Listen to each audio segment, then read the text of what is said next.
A corrupção nos governos do PT foi real. Criminosos confessaram e mais de 6 bilhões de reais foram recuperados para a Petrobras. Esse foi o trabalho da Lava Jato, dentro da lei, com as decisões confirmadas durante anos pelos tribunais superiores. Os brasileiros viram, apoiaram e conhecem a verdade. Respeitamos as instituições e toda a nossa ação foi legal. Lutaremos no Senado pelo direito à verdade, pela integridade e pela democracia. Sempre. Então, a defesa, claro, do trabalho feito, comandado por ele, hoje senador e, à época, juiz da Operação Lava Jato, Sérgio Moro. Agora, eu quero ouvi-los sobre as consequências dessa decisão aí do ministro. E há uma tendência no Supremo, uma tendência de que esta decisão dele seja confirmada pela maioria do pleno do STF. Começo com você, Ari. Olha, o voto do ministro Dias Toffoli é insuspeito, porque foi ele que, em 2019, não autorizou a ida do então encarcerado presidente Lula ao velório do próprio irmão. E depois ele foi, em várias ocasiões, apontado ali por petistas como muito simpático ao bolsonarismo, em vários episódios que não convém elencar aqui. Então, essas declarações que eu acabei de ler, que a Cíntia trouxe para a gente, elas são completamente insuspeitas. Eu acho que, a partir daí, deve-se fazer uma reparação pecuniária ao presidente, é óbvio, ele deve ir atrás disso, e a reparação histórica já está sendo feita a partir do momento em que o Supremo reverte e anula essas provas que, segundo Toffoli, constituem, abre aspas, o maior erro histórico judiciário do país. Fecha aspas. Kátia? Uma das principais repercussões, Amadeu, vai ser principalmente para o próprio mundo jurídico, né? Entre advogados, entre juízes, entre promotores. Acho que o Ministério Público, essa questão aí, o Deltan Dallagnol, tudo feriu assim, bastante aí o parquê, né, como eles se chamam, né, o Ministério Público. E a partir de agora, quando envolver a política, grandes empresas, como a gente tem a Odebrecht em uma das maiores empreiteiras do país, aí existe também, por outro lado, toda a alegação de que a operação provocou um desgaste econômico para o país. Eu acho que a principal implicância a partir de agora é essa questão realmente do cuidado, porque trabalhar com a questão da delação é delicado, né? E aí, a partir do momento que você tem uma figura do judiciário e o Ministério Público, o próprio juiz, que mistura ali a atuação técnica, a atuação de magistrado com a vontade política, eu acho que essa mistura e essa contaminação serve muito mais de lição para o mundo do judiciário do que para a política também, mas acho que mais vai ser mesmo para o judiciário. França. Me chamou a atenção também nesse voto do ministro Dias Toffoli, que ele cita que em determinadas partes do acordo foram estabelecidas tratativas diretas dos procuradores da Lava Jato com autoridades de outros países, como dos Estados Unidos e da Suíça, o que não é permitido. Então, há um claro erro no método, um direcionamento para culpar o agora presidente Lula, e isso culminou, inclusive, posteriormente, na nomeação do então juiz à época, Sérgio Moro, como ministro da Justiça e Segurança Pública na gestão Jair Bolsonaro. Então, ao meu ver, também complica muito a situação do Moro. Ele que já estava com a imagem bastante arranhada perante a população, não encontra abrigo nem entre aqueles que apoiam Lula, nem os que apoiam Bolsonaro, e agora ele pode, inclusive, responder a uma série de processos desses que se tornaram réus durante a Operação Lava Jato, porque ele, na ânsia de condenar o então ex-presidente Lula, ele recorreu a métodos minimamente questionáveis. E a Poliana vai falar, mas é importante que a gente pontue aqui aquele terceiro trecho do ministro Toffoli, que ele chama atenção, e esse é um problema do Brasil. O Brasil, ele pune os trabalhadores e pune as empresas, em vez de punir os corruptos. Se numa construtora como a Odebrecht houve corrupção, se numa outra empresa há corrupção, que os corruptos das empresas sejam encarcerados, punidos, dentro do que a legislação prevê, mas não o fechamento, uma pressão para que as empresas parem de operar e trabalhar, que é ruim para o país. Por exemplo, a Siemens, que é uma empresa planetária, e muitas empresas são acusadas de corrupção. Isso não significa que as empresas vão fechar, significa que a cúpula ela é ceifada, outra diretoria assume e a vida segue das empresas. Caso agora dessas americanas, os corruptos das lojas americanas vão responder e vão pagar, mas a empresa tem que seguir com seus trabalhadores. E, infelizmente, durante a Lava Jato não foi assim. Empresas quebraram, engenheiros de ponta, trabalhadores brasileiros perderam o seu trabalho e não se resolveu o problema da corrupção. Pois não, Apoliana? Para não ser repetitiva aqui diante das colocações dos meus colegas, só colocar a minha opinião, que eu acho que o ministro, de fato, ele coloca no papel, numa decisão, aquilo que a gente já viu tanto com a Vaza Jato, a divulgação daquelas conversas, da relação dos procuradores com o judiciário durante a Lava Jato. E acho que desde que o Moro aceitou ser ministro de Jair Bolsonaro, ficou muito claro o intuito político de todo aquele processo. Você ainda tem complementações e repercussões sobre esse caso, Cíntia? Não, só isso que realmente, como disse o Flávio Dino, a repercussão para a história é muito grande, mas acho que o que tem na relatoria do Toffoli é extremamente grave, porque tem um momento lá que ele fala em estase brasileira. Então, assim, ele menciona coisas lá que eu acho que vai ter muitas repercussões jurídicas ainda, muitos desdobramentos, caso seja confirmado. Vamos agora para o outro destaque da Cíntia em manchete, Ari, que é a reforma ministerial. Hoje o Lula cancelou agendas para tratar do assunto. Acomoda Centrão no Ministério. Ana Moser sai. Margarete Coelho entra. Como é que vai ficar o desenho dessa mini-reforma, Cíntia? Quem souber morre, né?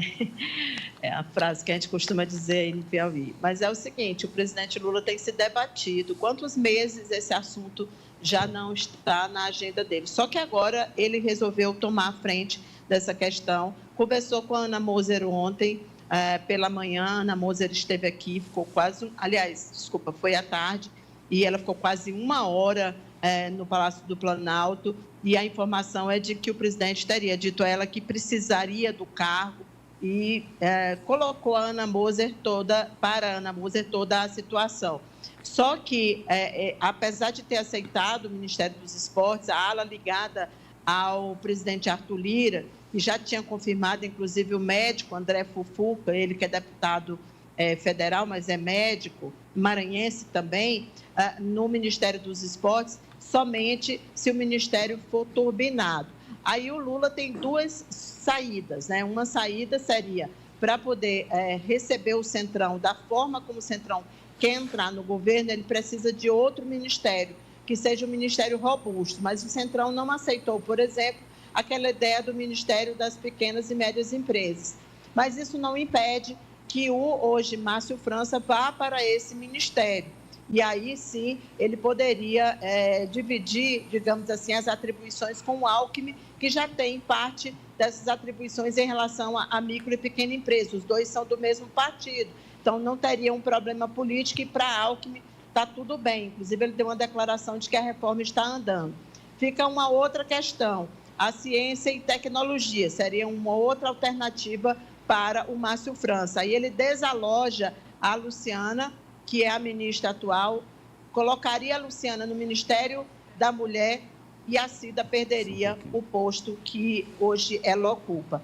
São as duas vertentes que estão sendo trabalhadas e estão sendo especuladas em relação ao presidente, que tem, durante todo o dia de hoje, uma série de reuniões também com republicanos.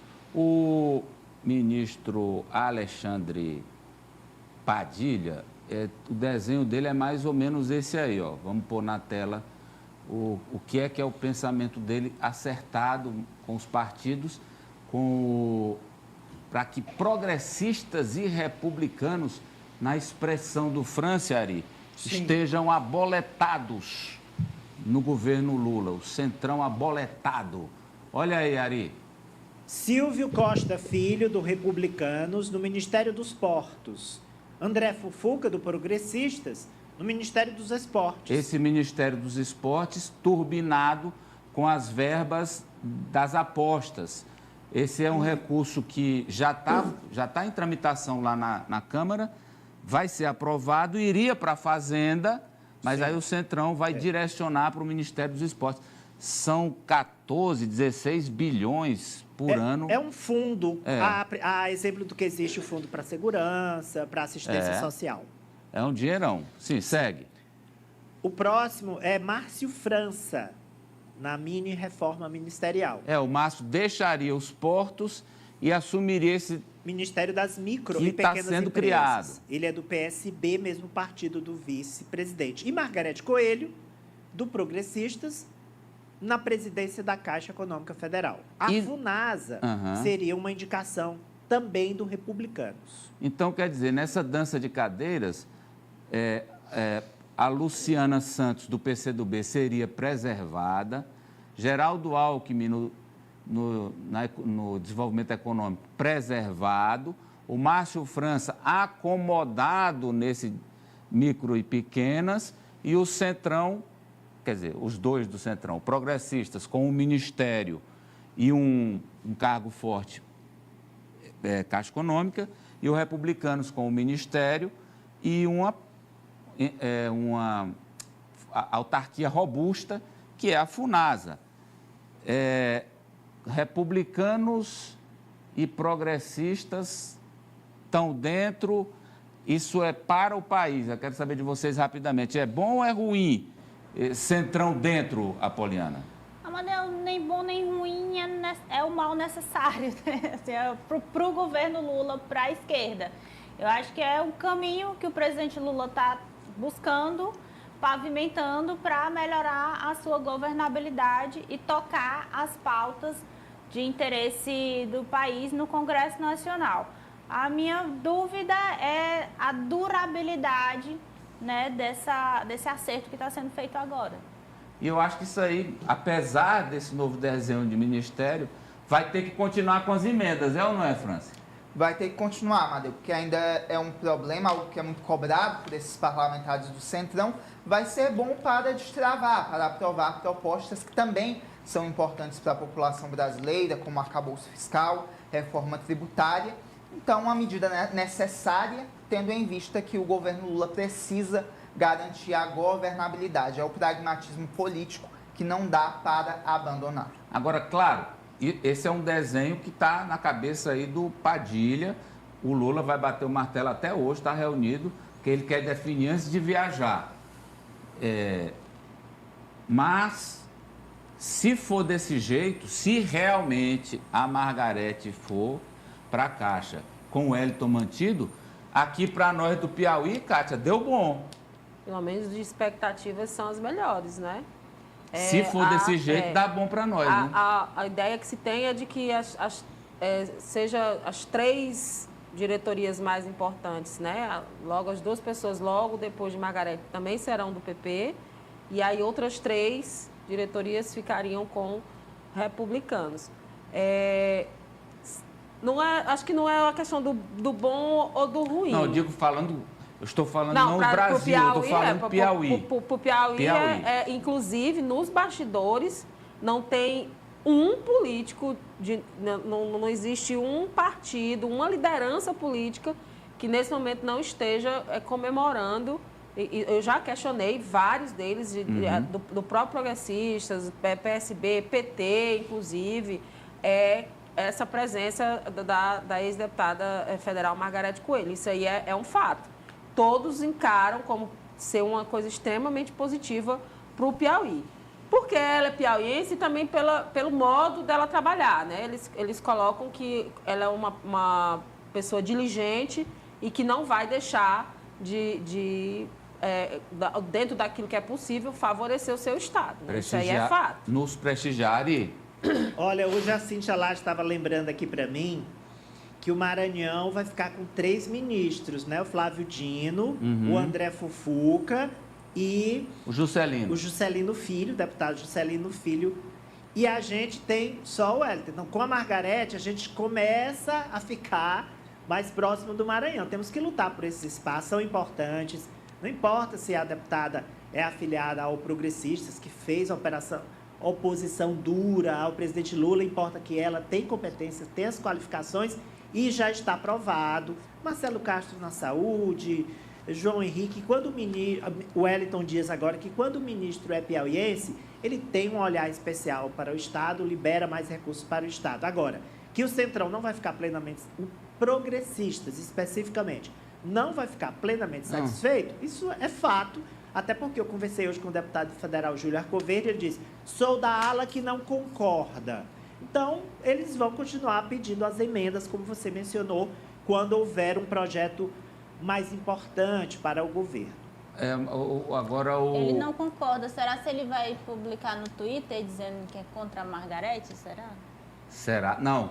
Assim, a punição da Margarete, vocês não me responderam ontem, porque o senador Ciro tinha falado que quem aceitar cargo no governo Lula vai ser afastado? Não, quem aceitar cargo pequeno, sem orçamento grande. Mas olha, é isso? Não, essa questão de se afastar, não tinha essa vírgula aí, não. Essa questão de se afastar das funções partidárias, Amadeu, não é punição, porque é um critério. Quando você assume um cargo como esse, é pro forma. É sem graça, Kátia, sem graça. Mas é. Sem graça, Kátia. É uma exigência. Não, sem graça. E, Ari, a gente tem que lembrar vai uma coisa. Ser, não, eu vou... A Caixa Ela não Econômica vai deixar de fazer pré-campanha. A Caixa Econômica é o banco onde a